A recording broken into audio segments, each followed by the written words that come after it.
We just want to,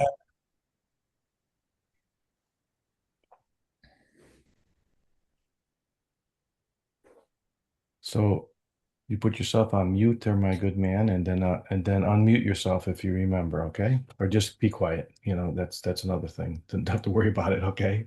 yeah, let's go that route. Okay, so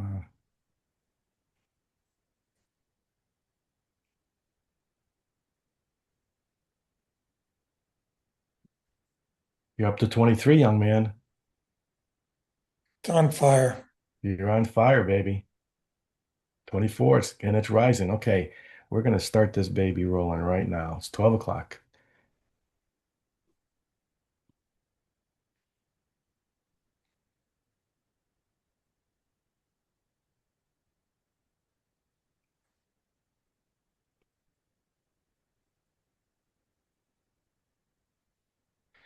Hello, everyone, and welcome.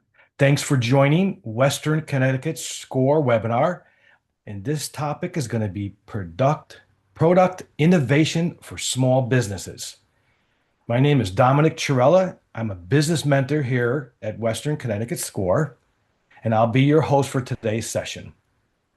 Now, hosting these webinars is one of my favorite parts of the work. Mentoring is too, but this is just as brilliant when we could see great people helping us all out in various subjects. Our speaker today is Paul Block. Now, I'm going to tell you a little about him just in a minute, and I think you're going to enjoy what he has to say. Now, first, a little bit about SCORE. Now, we have over 10,000 volunteers nationally that spread over 200 local chapters. Now, SCORE is a resource partner of the Small Business Association, the SBA. So, right here in Western Connecticut, we have about 130 mentors covering a wide range of industries and areas of expertise. Now, we offer three things to small business owners, and all of these are free. First thing we do, which is the top thing we do and the most exciting part, is the one-on-one counseling in person, by phone, by email, or video. You can request a mentor through the link on the screen or on the website. It's score.org.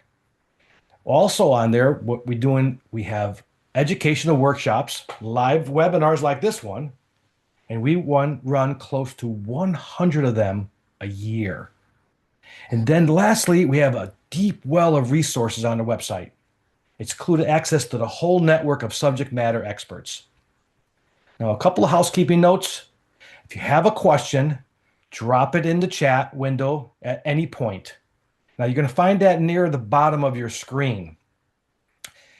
Paul wants to tell you that answer these questions, and when I get to a couple or two or three, I will slow them down and ask those questions so that we could get these questions answered when we were talking about the topic.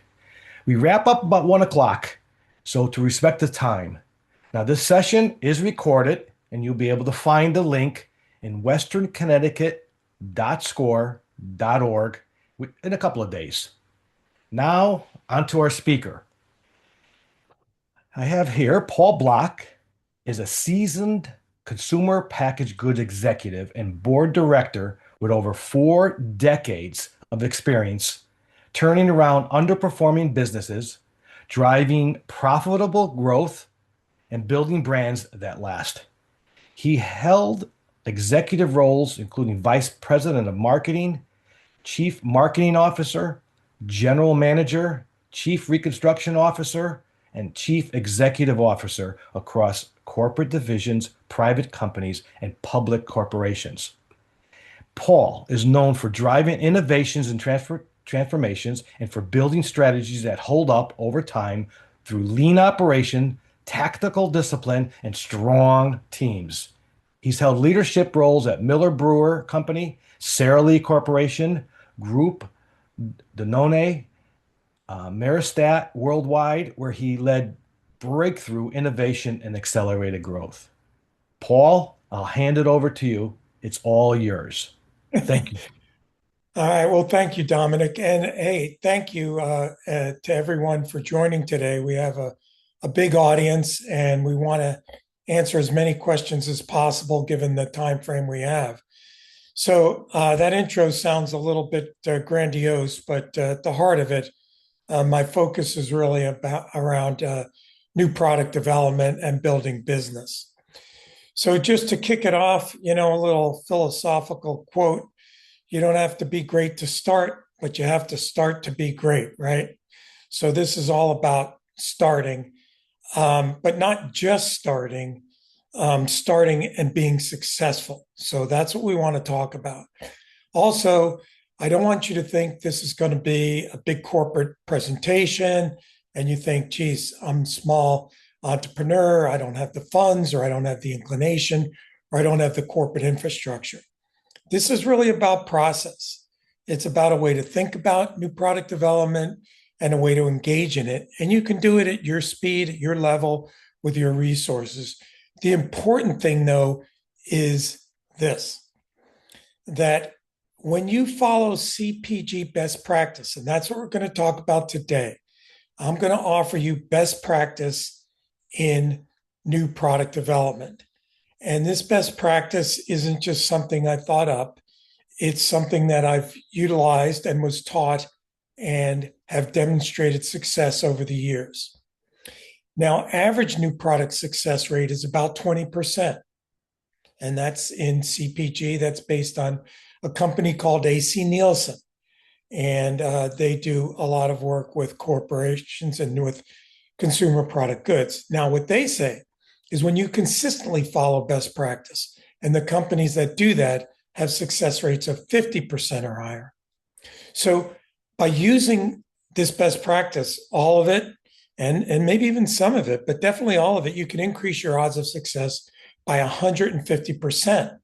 So this is really about success and about using your funds in the best means possible.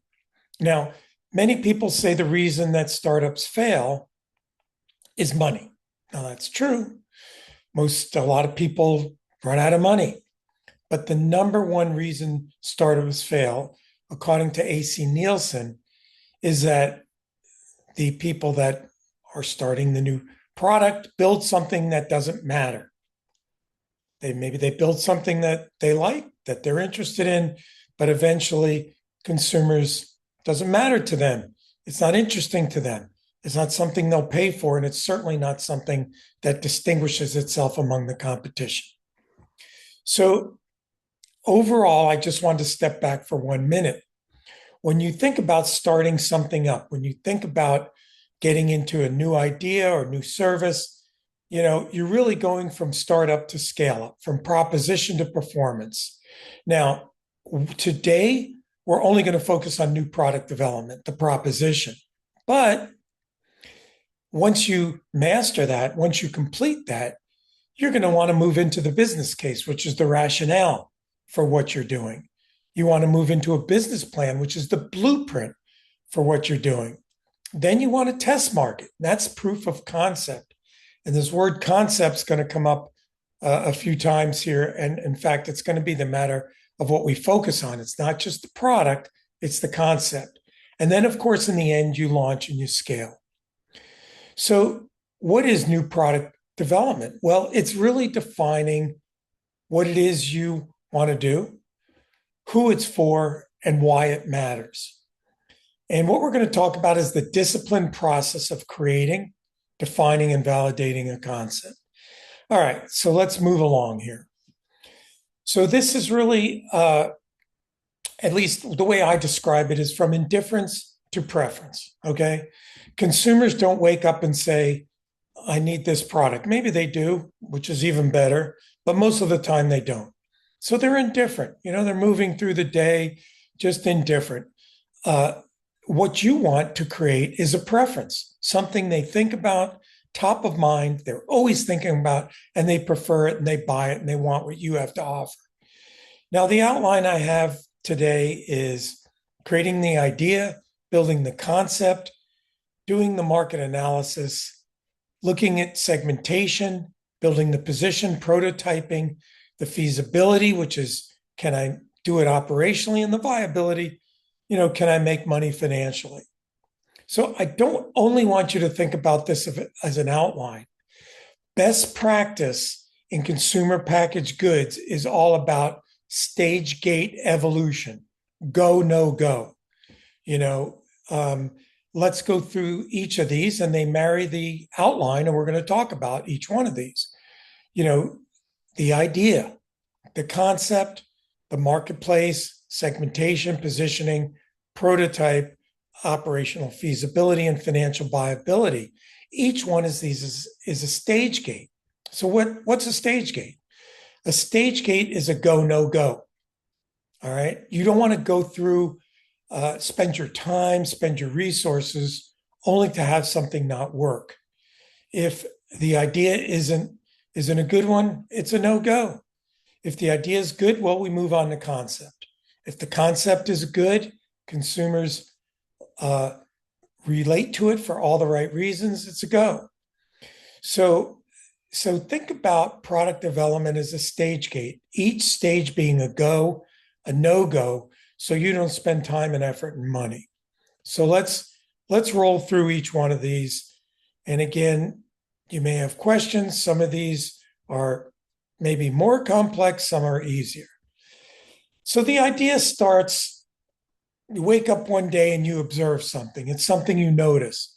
It's an insight about how people live, how they feel, how they think, or how they act.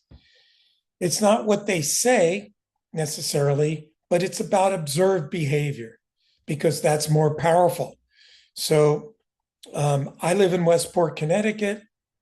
I'm sure one day somebody woke up and said, gee, if I'm observing that people really like fresh baked goods, and I'm observing that they really like bagels, I'm going to do a pop-up bagel place.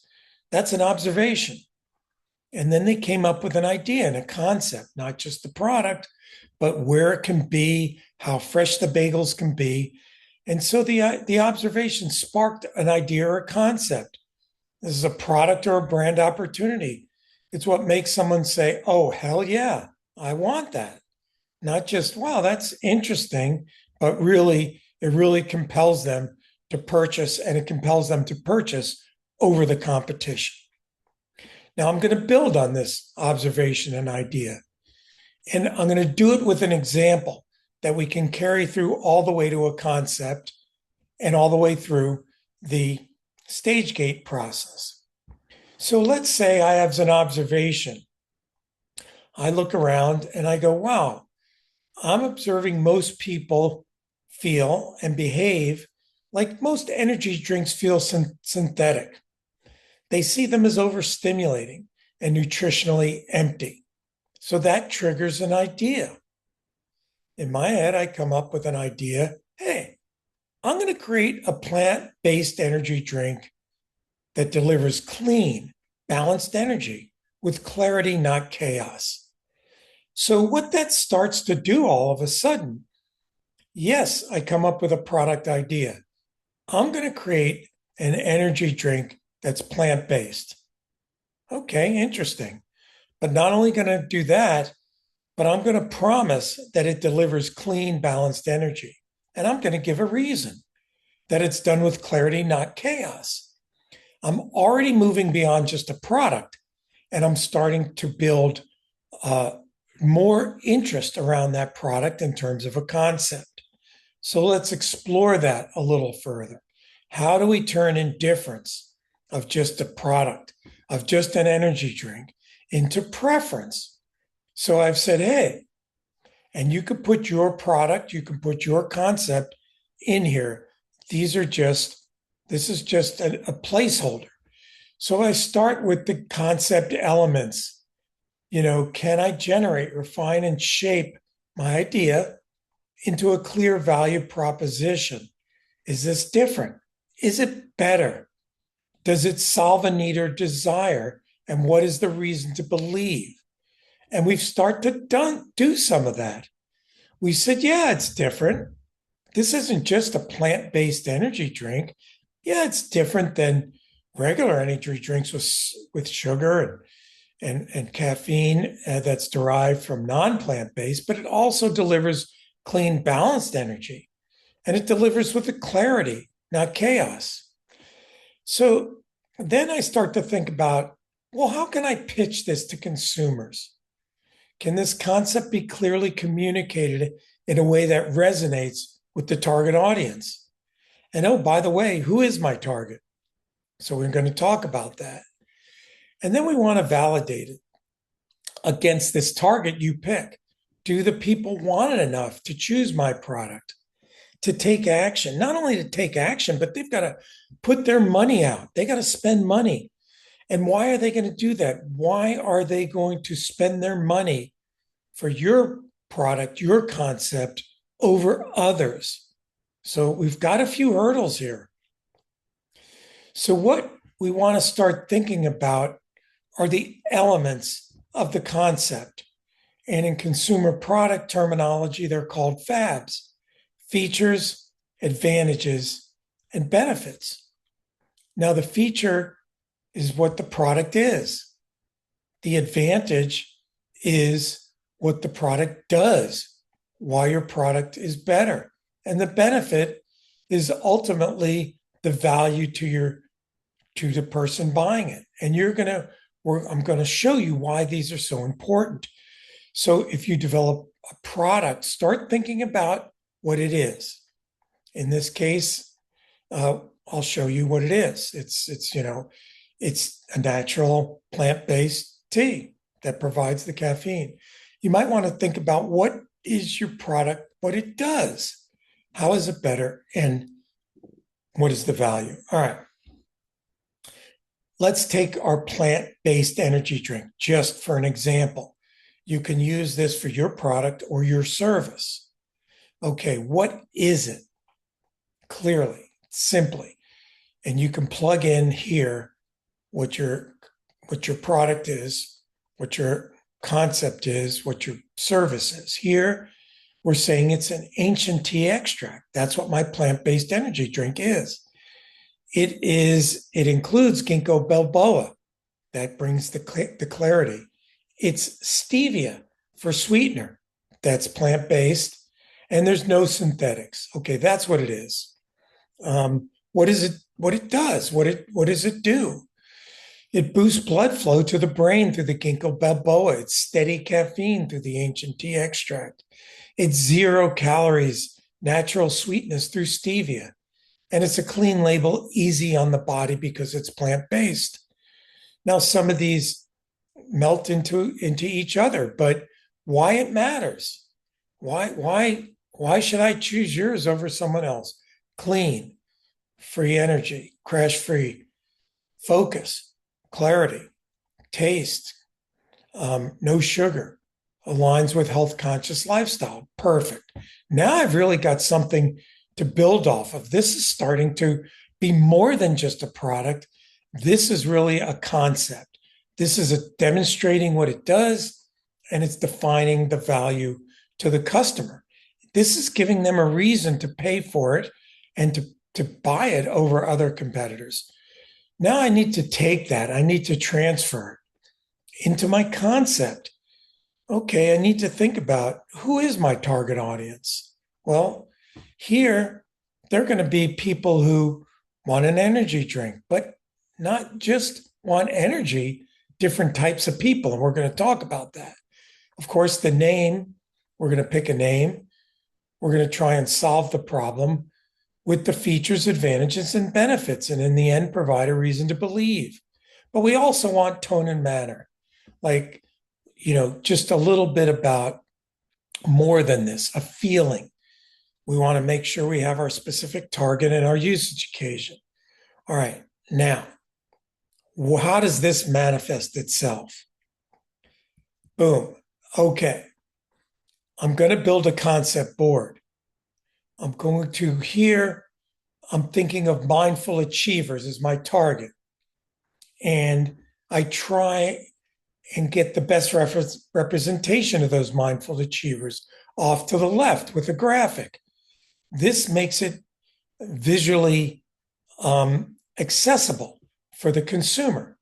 All right, and you're in a way doing this for you, and in a way you're doing it because now you have a board that you can show these mindful achievers who value clean living and who want traditional energy drinks that feel synthetic.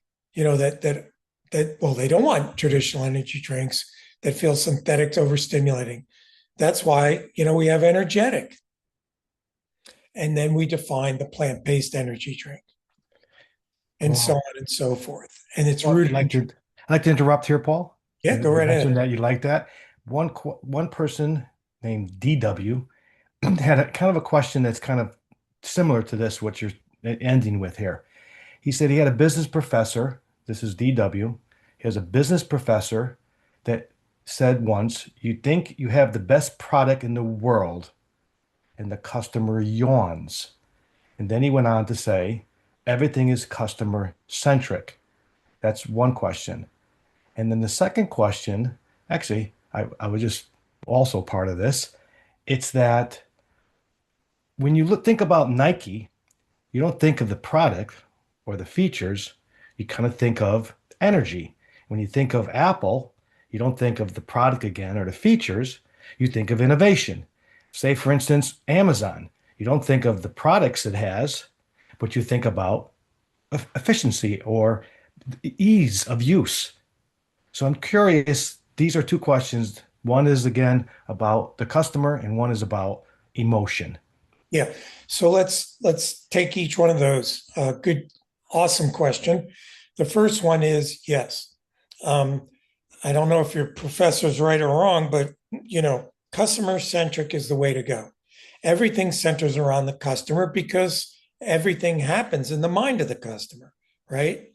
Now, I don't want to get into the second question because that's an evolution of the first question. So within the first question, we're going to get to this. Okay. We're going to get to it when I talk about how to measure these concepts, all right, in order to ensure that your customer is aligned. And I talk about the top three, which are interesting, relevant, and credible. If you can't get, then obviously the next one is, are they even is what's their purchase interest? Are they most likely to purchase it 7 times out of 10, 1 time out of 10? So if you give me a chance, I'm going to tell you exactly the questions to ask to ensure that you're speaking to your consumer and your consumer centric, and that your concept, not just your product, resonates with them. That's number one. Now, not every concept is Nike or Apple, right? I was in I was in food and beverage. There's just some things that are crackers and that have a better buttery taste. Okay. That's not a higher order benefit. What happens with Nike is they're introducing higher order benefits that are not functional, they're experiential. Okay.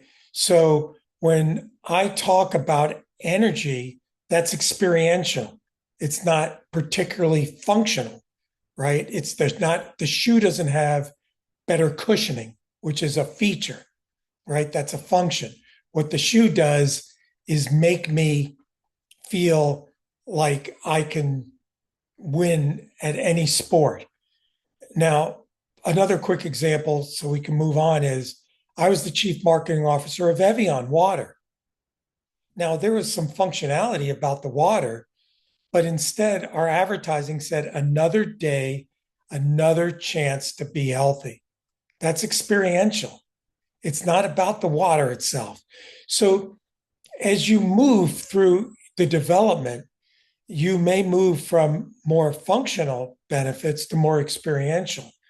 But the most important thing is that you move and from your bedroom of thinking, hey, I got the greatest product, everybody's going to love it, to, gee, maybe I should tell people why it's the greatest product and how what it does and what value it's going to add so that I can go beyond what I think to being consumer centric to what the consumer thinks and testing that. So thank you for that question. And it's exactly the right question. Now, And maybe this board answers it too, because what I can do with energetic is I can change the concept, not change the fact that it's an all natural energy drink, but change it to athletic performance, not just premium wellness. So now I can say for performance individuals who demand more from their energy, sugary drinks, spike and crash, dipping down workouts and recovery, not energetic, a plant powered clean energy drink. So I can take my same features and I can change them to be an answer for athletic performance. I can also change my concept to be a natural fit for movers and makers or movers and shakers. Now, movers, makers, and thinkers, who don't slow down, energy drinks are either loaded with junk or taste like chemicals. Energetic flips the script with a blah, blah, blah, plant-based energy drink. So as you can see now, the product fundamentally remains the same.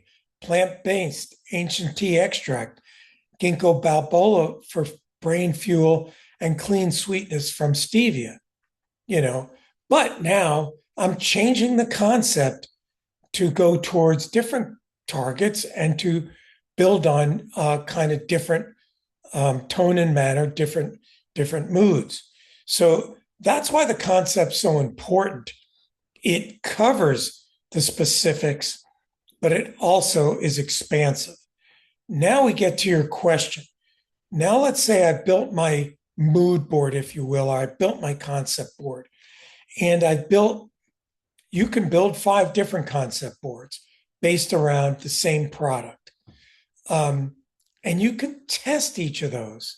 Now you can do it in groups or as an entrepreneur. What I always tell my clients, because I'm a SCORE mentor and I only do pro bono mentor work. I don't do any paid for consulting work.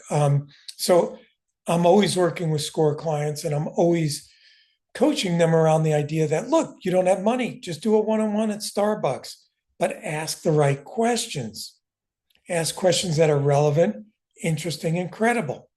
Because if it's not a product that's relevant for me, if it's not a product that's interesting, that in addition to being relevant, gets me to kind of be like, wow, that's interesting. Yeah. And credible, wow, that has authenticity. That is a real and believable, then you're really not going to get anywhere else. And then you can ask clarity of concept. Do you understand it? Do you understand the benefits? Do you understand how the product performs? How do you react emotionally? How do you feel? Would you purchase this? I promise you, if you do the concept board and you ask those questions, you will really narrow this down to something that can work in the marketplace. And this saves you time, it saves you money, and it starts to focus you. And this isn't, static, it's dynamic. It may cause you to adjust some of the ingredients in your product. It may cause you to adjust some of the concept in your concept board. And that's the reason you do it. And this answers your question. Now, you may want to take your product beyond functional to experiential. And that means beyond just only product oriented discussion and concept to more branded. And that's a different conversation that gets into branding. Right now, I'm trying to keep it somewhat simple in a way and just be around the new product development process. So now we can talk about the characteristics of your product or packaging. You really haven't maybe developed packaging yet, but if and when you do, you're going to want to do quantitative attribute ranking. This is different than the concept. This prioritizes attributes based on purchase intent. So before you may be saying, hey, how likely to purchase? Now you're actually ranking your attributes. So all natural ingredients is an attribute, but ranking them is going to tell you what's more important. Zero sugar is an attribute. So is my 12-ounce can an attribute, but which is more important? Because that's going to tell you where to focus. Now, I'm just going to get a little more technical. If you were to bundle some of your attributes and not in any particular order, you could really create a purchase interest that's beyond any specific attribute. So maybe if maybe the three attributes I like in no particular order are all natural ingredients, the 12-ounce can, and the clean taste. And when you bundle those and market those and put those together, that's what really drives my purchase intent through the roof. Now, I can tell you that's not that difficult, even for an entrepreneur. You don't need a lot of money. You don't need big fancy research. You just need to be asking the questions and be consumer centric, as one of our viewers asked. So this is another way. Okay, I'm going to come back to the ranking. But now, going through the stage gate, going through our outline, you've done all that. Okay, but you've done it with the consumer. You haven't done it in the environment of the competitive set, right? So you can do all of this perfectly, but now, guess what? I'm not the only energy drink. Now, I'm going to look at other energy drinks and I'll look at them on different axes. Some energy drinks are very synthetic. Some energy drinks are very performance oriented. Some energy drinks are very natural. But now I've found an opening in the market where I can have an opportunity for energetic that's not too synthetic, that's not too performance oriented. Yeah, it's great tasting and it's natural. So I know if I focus on those, I have the most likely opportunity to be different than my competition. It's very important that you do this because when you launch, you test your product in market, something happens. Now it's not just on paper, it's real life, which we're going to talk about. But you really have to go from just being in the mind of the consumer to being in the mind of the consumer within the competitive set and really understanding where and how am I going to succeed. And that's when you hear about differentiation. It's not that complex. It's just finding a spot that's different from everyone else. If you don't, you're on top of them. Then you're going to have to spend more. You're going to have to be more places. You'll have to be a fast follower. That's not a place you want to be. It's a place for big corporations with a lot of money. You want to be different. So market analysis is the space and opportunity in the market. Now, each of these are a whole conversation in and of themselves. We don't have the time for that. So, we're just going through the outline. Now, the next step, we talked about the target audience. Well, there's a way to break down that target audience into demographic and into psychographic and into lifestyle. So all of these, and when we start to get into segmentation, it's really demographic, psychographic, but this segmentation starts to push more towards psychographic, but incorporates demographic. So what's a demographic? Well, it's age. Are you 18? Are you 60? Are you making 30,000? Are you making 100,000? Those are demographics. Where do you live? Do you live East Coast or West Coast? A psychographic is more towards that experiential nature. Are you a trendsetter? Are you a party goer? Are you a mover and maker? These tend to be more psychographic. So you can start to segment. You don't need big fancy research. You can start to do it. Hey, an urban trendsetter is younger, is a bit more cutting edge. You know, you might then start to move towards fuel your hustle with clean energy. If you're a blue collar worker, well, that's pretty straightforward. You know, it's built to work as hard as you can, natural energy that lasts all day. Um, and then if you start to go to movers and makers, it's a little bit more aspirational, more inspirational, more brand oriented, and you want to stay sharp, move fast. So you can see how defining segments also starts to focus you on who your target audience is and how you should speak to them. Now, I can tell you the more narrow you go, the more likelihood your chance for success. Because if you're launching in a big market and competing with everyone, well, the likelihood of success is smaller. If you find a small, unique market, then you're going to succeed. So, um, there is a yogurt store that just opened up down the street from me. Now, it is laser focused on people that I would say want a dessert, but they don't want sugar. They want all natural, and they want it to be, within proximity to market. And the line is out the door. And my kids and I were sitting there thinking about, wow, this is fascinating. It's frozen yogurt. Yeah, but it's all natural. It's clean. It's got all these interesting toppings that are flavorful, but are healthy.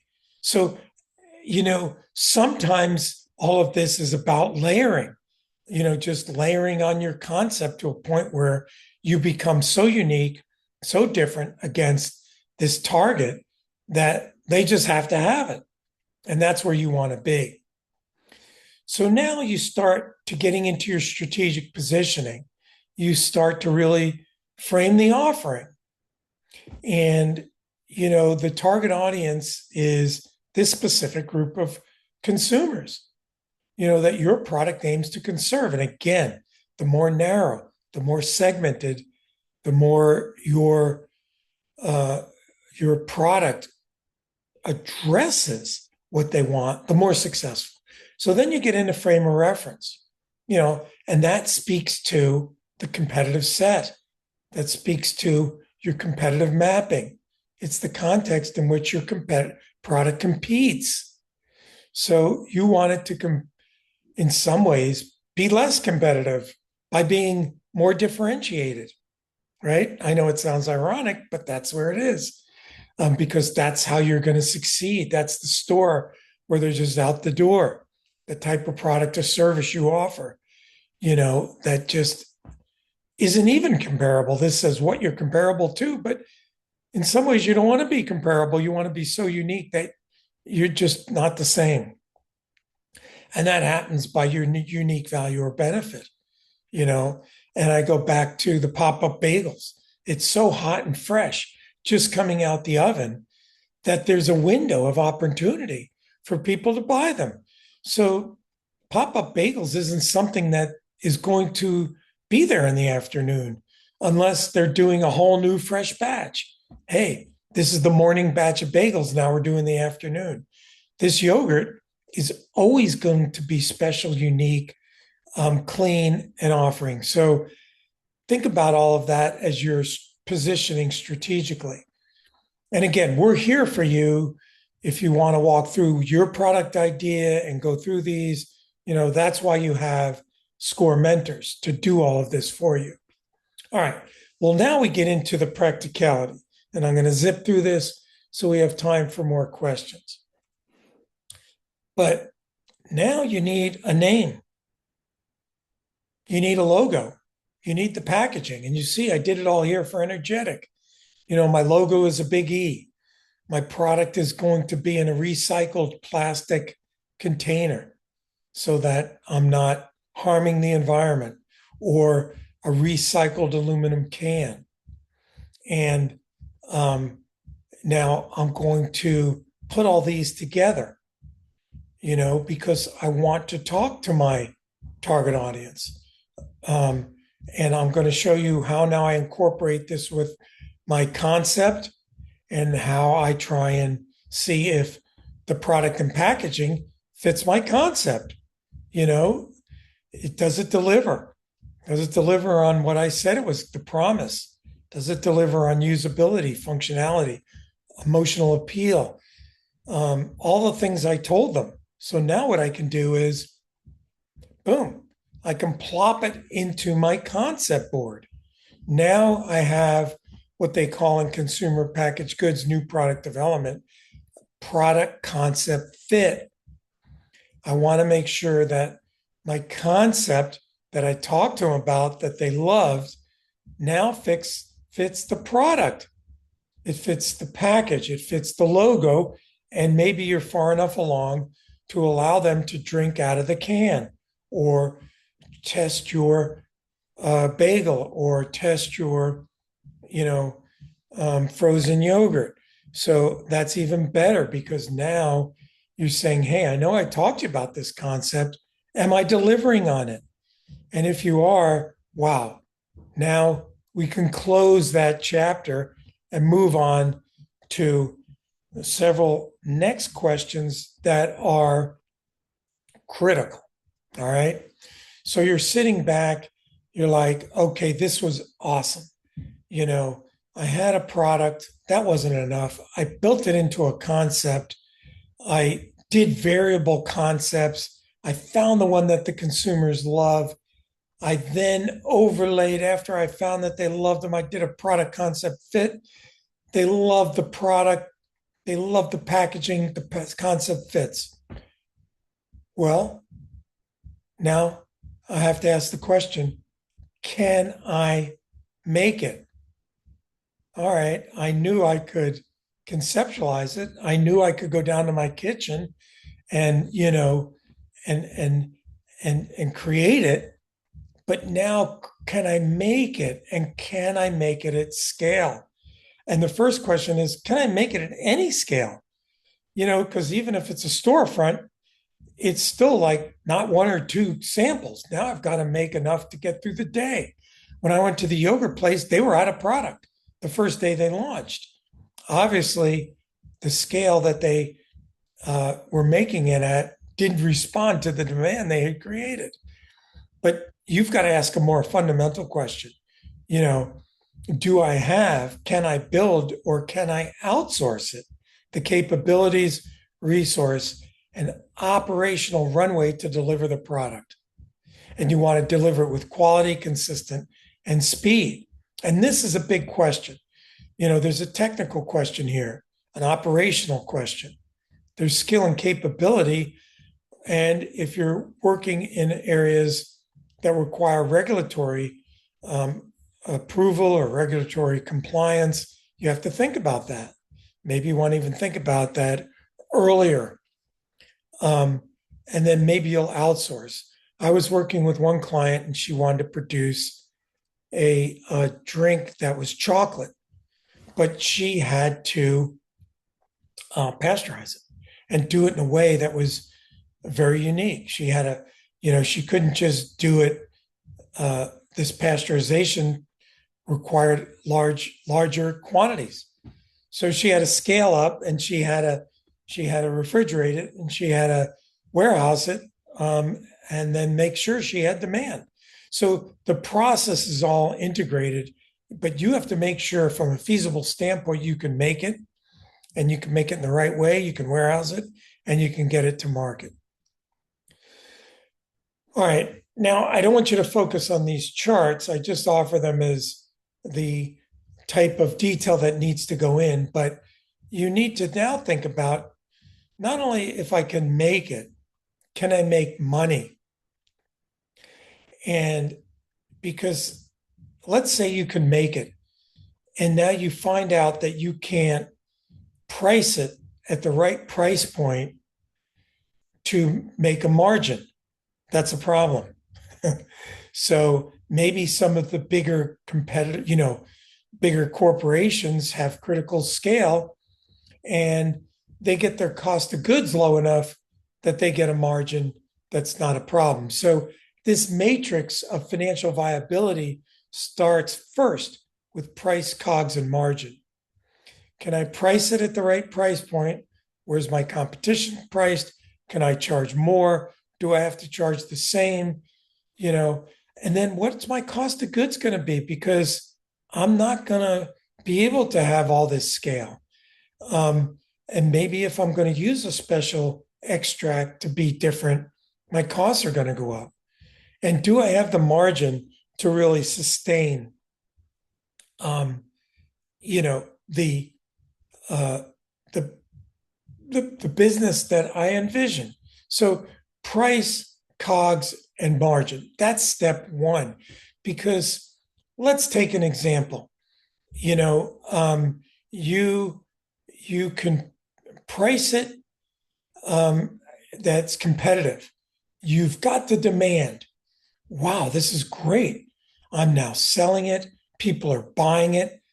But wait a minute, I have a cash flow problem because the cost of goods is so high to offer this type of product. I no longer have a margin that I think is sustainable. I see we have a question. Paul, we have a question. Again, Yeah. from DW, he says, my issue, or he or she said, my issue is how to be how to be customer centric as far as research goes before a patent has been applied for. It's Okay, a well, I'm question. going to hold that question and I'm going to finish up on this last slide and then Okay. we're going to go into that. All right. I have one more slide to conclude my presentation, and that is gross profit. So it's not only the margin you're making that's important, it's the gross profit.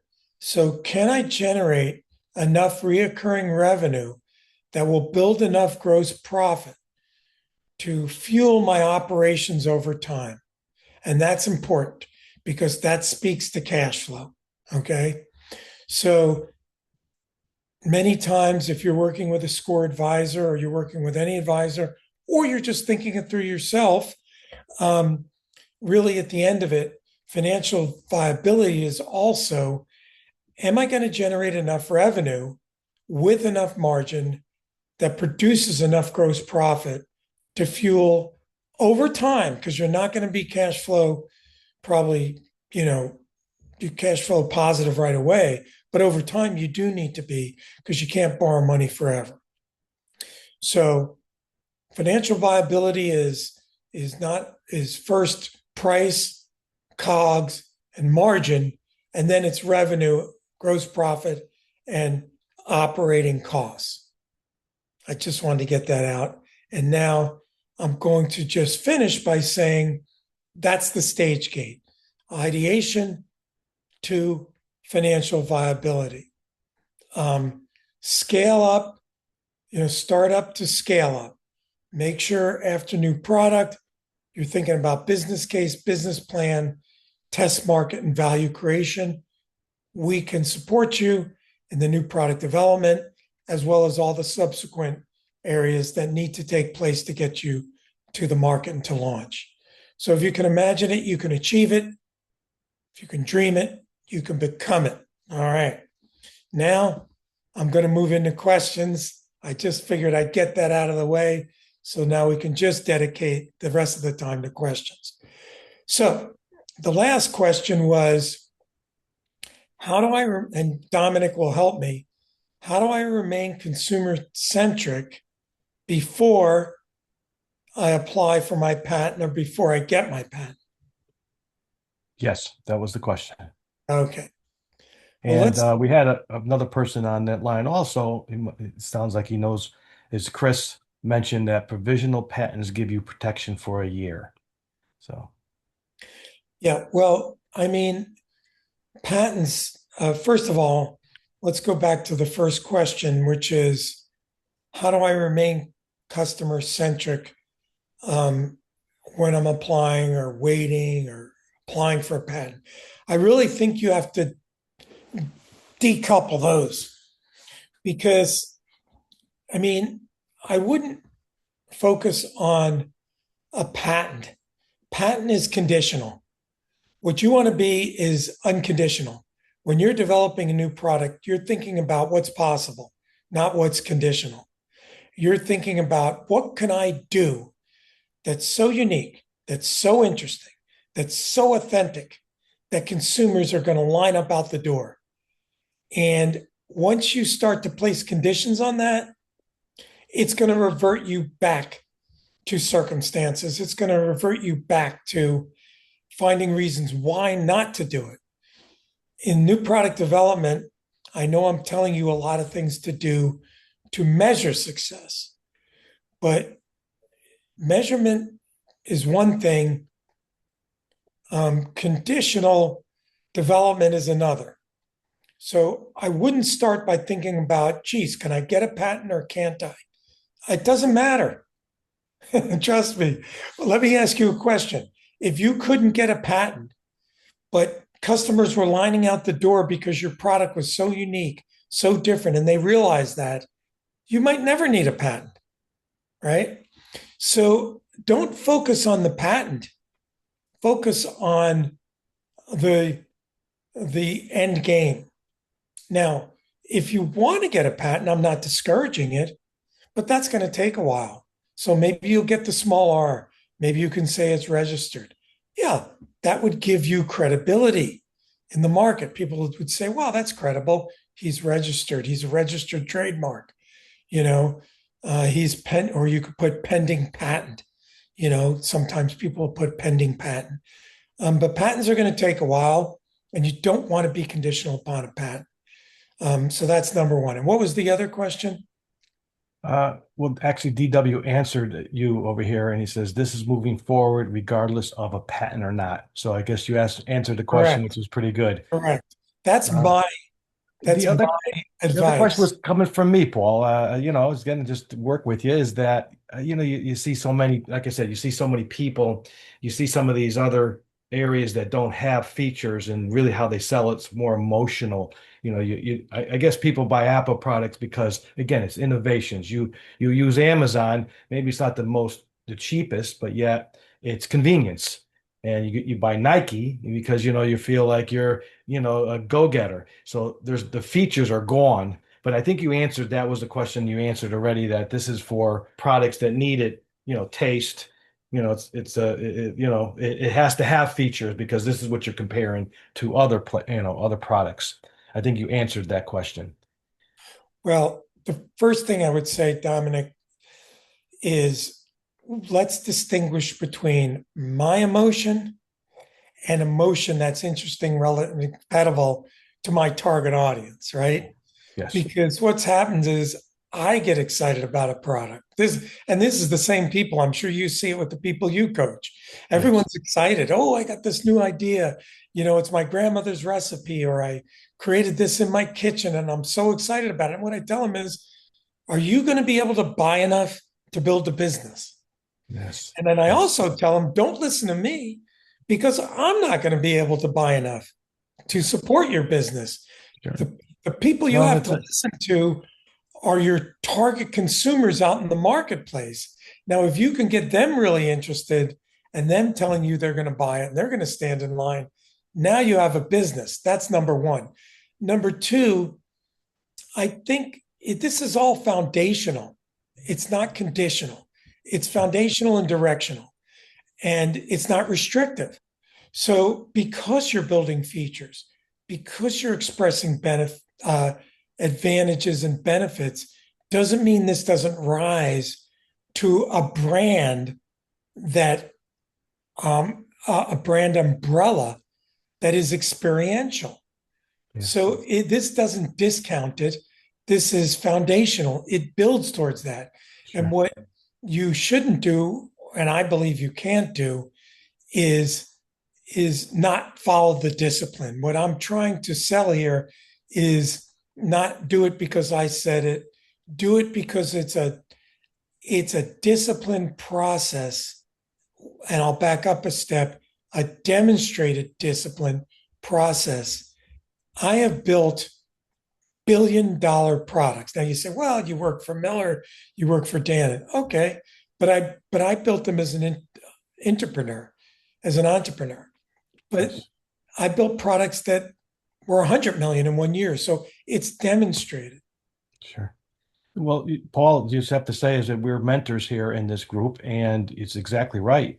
Using a system like yourself is a foundational thing. You never, and I know I never stop somebody from doing something moving forward. Example is the pet rock, because you can only imagine someone coming to us as a mentor and saying, I'm going to sell pet rocks, and you don't. It's kind of funny, but you say help them with the foundation to get them to another level. So that's what we as mentors never stop that progress, and having a system like yours helps out. There is two more questions here, Paul, because we're getting to the end. Chris Harrise, I do technology development, but the process is similar. We lead with two processes. Prototype the problem before prototyping the product, and use a fail fast approach when prototyping concepts and features. So that's one kind of a statement, really. And the second one, if you want, do you want to one at a time, or you want both of them? No, that's great. I think, it's not a question, but I agree with what he's saying. They're prototyping, and which is, basically demonstrated performance of the product or service. Okay, and here is just another kind of a question and kind of a statement from Mary Ruth Shields. Hi, thanks for the presentation. I'm a product developer and a business consultant working mostly with new ideas. And she appreciates the content, but was expecting more with innovation, not product development. To me, innovation is the next level after this basic development process, or a different way of thinking or methodology about arriving at a product design, not the usual process that is being reviewed here. A Yeah, better, that's great. okay, That's a she great recommends statement. a better title for the webinar might have been Product Development Foundations. Perhaps Well, there will be a webinar about product innovation in the future, which probably, Paul, I'm sure you could be able to do. Well, look, Second person, I'm actually writing a book right now called The Architecture of Transformation. And that's okay. what she's talking about. And that's what I think would be the better title, is because I think, she's absolutely right. I think I'm sorry that this didn't meet your expectations, but you are right. Innovation is different. Innovation is about what's new and distinct, what's new and different. And it's about, building possibility and structuring around possibility. And I've I've got a very specific architecture to do that. But that really isn't new product innovation. That is really, I guess you're right. Maybe the title innovation is misleading. It's really more about how to how to become how to become competent and excel in in transformative ideas and ideation. I mean, and there is a process for that as well. And I've used that process to create Dan and Water. I use that process to build a new product uh, after Equal Sweetener. Um, so yes, we could do a webinar if the people at SCORE are interested on transformation as a way to innovate. Okay. Great answer, and thank you very much for Mary Ruth also helping us out. And maybe there's another webinar, Paul, that you're going to be able to do for her with innovation. Randy Bittnar, thank you, Paul, for your presentation. Very helpful with where I am regarding my first startup. I may be reaching out via email for a few questions later, but this has been helpful. And I also put, Paul, the email in for the group. Next thing is SNS. Great presentation, Paul. My only question, would you recommend any books focused on product innovation? Um, wow, there's so many. I mean, I'd say the most fundamental book, it's not necessarily on just product innovation, and it's an old book, very old. It's called Positioning, and it was authored by Reese and Trout. And it's very old, very interesting. And that's a book that I would read. It's not about the structural evolution, but that gets you into it. There's so many other books. The one thing I would say is, as we summarize, is you can see that Dominic and I are very enthusiastic about being mentors. Um, I only do pro bono work. I only really work, with SCORE, but we're here for you. So if you want to, we're not pushing our involvement in your project, but we're here for you. If you want us, if you want to focus more on one part of what we talked about today, we're here to help. If you want to focus on another part, we're here for you. So that's my pitch is why not? It's available, it's free. You're working with world-class executives that the only thing they want is to share their enthusiasm. So take advantage of it, reach out to us, and we'll answer more questions or we'll work specifically with you through specific framework or ideation or viability or feasibility. There's Paul, a lot of thank yous and a lot of great information statements and yes and thank you and there is one more question and then we're gonna have to close up here. Chris Paternostro asked, what was the process this is based on mentioned on the first slide? Well, the process is a culmination of my training. Um, I was started my career with Miller Brewing Company, and Miller was acquired by Philip Morris. And maybe you're too young, or maybe Philip Morris was one of the premier consumer packaged goods marketers in the world with Marlboro cigarettes. Now, I don't agree with smoking, but that's an editorial. In fact, I'm not much of a drinker, even with beer, but I love Miller. But they were the premier. They followed discipline. They were premier around the world. And I was taught for years. And then when I went to a Guinness import company, I became a disciple of transformation, of innovation and how to innovate and how to ideate and how to create possibility in a world where we're all conditioned around circumstances. So that was my training with world-class consumer packaged goods companies, and that's what this is based on. I actually have some more questions if you want to stay on a little bit. Oh yeah, no problem for me. Ty Morgan says, at what stage of the startup process with a limited budget, when it is the time to start the product development, does your business need to be established first? Well, I'm a little unclear on what you mean by product. Oh, you mean actually developing the specific product and Yes. investing money to develop the product. Well, I think what I said in this presentation, once you have a dynamite concept, then I would invest in the product Okay. because because product, these concept boards are just that, right? They're boards. They're they're specific in terms of your target and blah, blah on and on, but they're very specific. They have a picture, they have a description, they have a headline, they have a tagline, and then you ask very specific questions.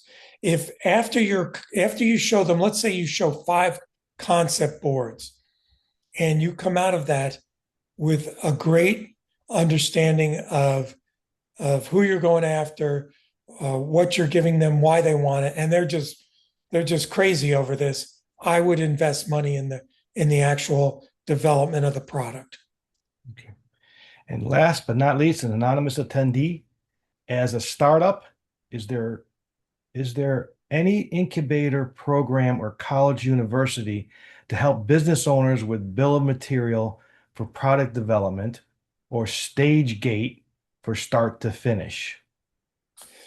Well, what I, I want to make sure this comes off in the right way, manner, but the things that I'm sharing, and if I were to talk to you about transformation around transformation and ideation in relation to innovation, or I was to talk to you about stage gate product innovation for entrepreneurs, I don't think this is really available to that extent because it's unique.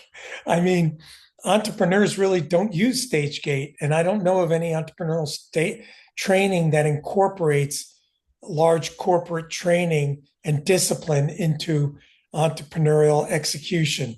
And I just don't know of it. I'm sure it exists, and if I find it, I would link it.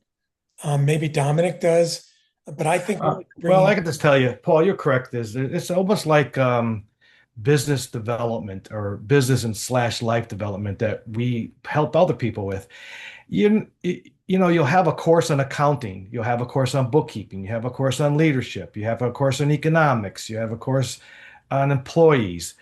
You don't It's very hard to find universities programs that will give you exactly how to build and manage your company. It's all bits and pieces. There are coaches like us, you and I, Paul, that will come and we're on score. So we get you guys come on, use us. We will help you build your business in the various aspects of what we know, each one of us. Paul, you know your things, I know mine. Come look at us, go on there. We'll tell you what we know, but there's nothing that it's very difficult again to find universities that put this all together and saying, here it is from A to Z. So you're right, Paul. But I'm going to end this right here, and I want to thank you, Paul. I want to thank the all the people that came here and asked so many questions, and it was really something. And I want, as a reminder, the recording today's session, and there's a lot of questions on this, and materials will be up on westernconnecticut.score.org. It's going to be in a couple of days. Now, take a look at the site for what's coming up next. Got a bunch of webinars we run again all year. We also have workshops that we do live in various parts of the state. SCORE again offers, this is something that's great, one-on-one counseling. Now use the link on the screen or head to our website to request a mentor. We're going to be available. We do phone, email, video, and sometimes we do whatever works best for you. You also get a short evaluation sent your way at the end of the session. Please, if you have a minute, it does really help us improve what we do here. On behalf of everybody at SCORE, Paul and the group, thank you for spending part of your day with us. Paul, really, it was great sharing your experience with this group. It's the kind of thing that only comes from actually having done the work and experience. So have a great rest of your day, everyone, and thank you. Thank you. Cheers, everyone.